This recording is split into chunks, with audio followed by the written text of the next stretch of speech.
Hey saints, praise the Lord. ఎలా ఉన్నారు? మనందరం కూడా మన జీవితంలో ఎప్పుడో ఒకసారి అరే బయట అందరూ చూస్తే అసలు నశించిపోతూ ఉన్నారు, వారందరి జీవితాల్లో ఒక్క అద్భుతం జరిగినా బాగుండు కదా, దేవుడు ఒక్క అద్భుతం చేస్తే వాళ్ళందరూ మారిపోతారు కదా అని అనుకుంటూ ఉంటాము.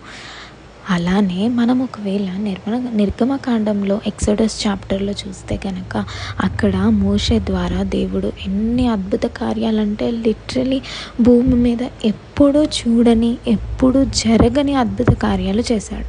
అయినా కూడా మనం ఒకటే వర్డ్ని కామన్గా చూస్తూ ఉంటాం. అదేంటంటే ఎక్సోడస్ 7, 8, 9, 10 చాప్టర్స్లో ఏమని ఉంటుందంటే ఫరో హృదయము కఠినపడెను అని చెప్పేసి, అంటే ఆయన హృదయం ఆయన కఠినపరుచుకున్నాడు.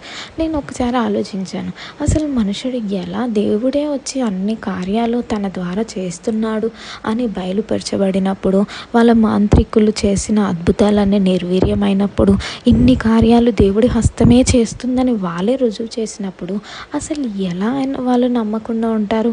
ఐగుప్తు దేశం అంతా కూడా అంత సున్నం కొట్టిన రాళ్ళలాగా ఎందుకు అలా మిగిలిపోయారు అని చెప్పి ఆలోచించినప్పుడు మనం ఒకటి అర్థం చేసుకోవాలి. అక్కడ ఏంటంటే దేవుడు అదే అద్భుతాల్ని మోషే ద్వారా చేశారు. మరి మోషేకి ఇశ్రాయేలు ప్రజలకి అది ఒక గొప్ప రక్షణగా ఉంది. అంటే దేవుడు ఎన్ని అద్భుతాలు చేసినా ఎన్ని ఆశ్చర్యకార్యాలు చేసినా కూడా మన హృదయము ఆయనని వెతకాలి, ఆయనలో ఉండాలి. లైక్ ఆయన మాత్రమే అని చెప్పి ఆయనను ఎప్పుడైతే వెతకడం స్టార్ట్ చేస్తామో, ఆయనతో ఆ ఇంటిమేట్ రిలేషన్షిప్ నాకు ఉండాలి అని చెప్పి రిలీజియస్గా కాకుండా రిలేషన్షిప్ని గాడ్తో ఎప్పుడైతే మనం చేస్తామో అప్పుడు ఆయన ఏ కార్యం చేసినా, ఆయన ఒక వర్డ్ కానీ ఆయన ఏది చేసినా అది అద్భుతంగా ఉంటుంది, మన జీవితాన్ని మార్చే విధంగా ఉంటుంది. కానీ ఇది లేకుండా నామకార్థంగా నేను ఎక్కడున్నానో అక్కడ చాలు, నాకేం అవసరం లేదులే, ఇవన్నీ నాకెందుకు, ఆయన ఉన్నా లేకుండా నేను అనే ఉద్దేశంతో ఉండే వాళ్ళకు ఎన్ని అద్భుత కార్యాలు చేసినా ఎన్ని చేసినా అన్నీ శూన్యం. సో అన్నీ వేస్ట్ అన్నమాట. ఈరోజు నేను మిమ్మల్ని ఒక ప్రశ్న అడుగుతున్నాను. నువ్వు ఫాలో అయ్యే దేవుడిని, నువ్వు కొలిచి ప్రార్థన చేసే దేవుడిని నువ్వు మనస్ఫూర్తితో ఆయన్ని తెలుసుకోవాలి, ఆయనతో రిలేషన్షిప్ని కలిగి ఉండాలి అని చెప్పి అలా మనం ఫాలో అవుతున్నామా?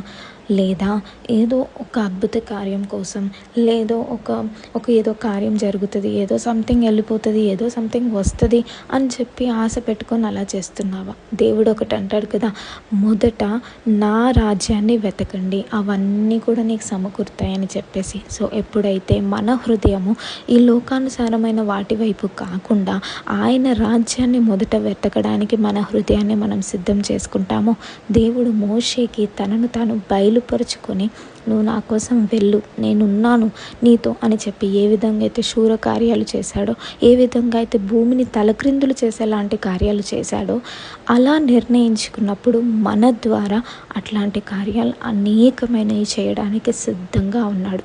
లేదా ఫరో అండ్ ఈజిప్ట్ దేశం ఏ విధంగా అయితే నమ్మకుండా ఇన్ని ఆశ్చర్యకార్యాలు చేసినా కూడా నమ్మకుండా ఆ ఎర్ర సముద్రంలో మునిగిపోయిందో, ఆ విధంగా అయిపోతూ ఉంటాం అనేకులం కూడా. సో అద్భుతాల కోసం కాదు, ఆశ్చర్యకార్యాల కోసం కాదు, అలా అని అవన్నీ లేవా అంటే కాదు. మన దేవుడు నిన్న నేడు నిరంతరం ఏకరీతిగా ఉన్నవాడు. అద్భుతాలు ఆశ్చర్యకార్యాలు అన్నీ ఉన్నాయి, అవన్నీ చేయగల సమర్థుడు. కానీ ఆయన నీతిని, ఆయన రాజ్యాన్ని, ఏవి మాన్యమైనవో ఏవి గొప్పవో వాటిని వెతికినప్పుడు ఇవన్నీ కూడా మనకు సమకూర్చబడతాయి.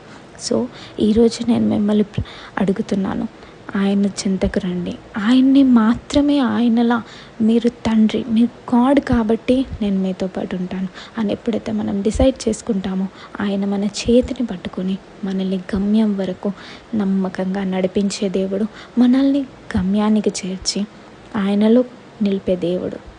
May God bless you all. Amen.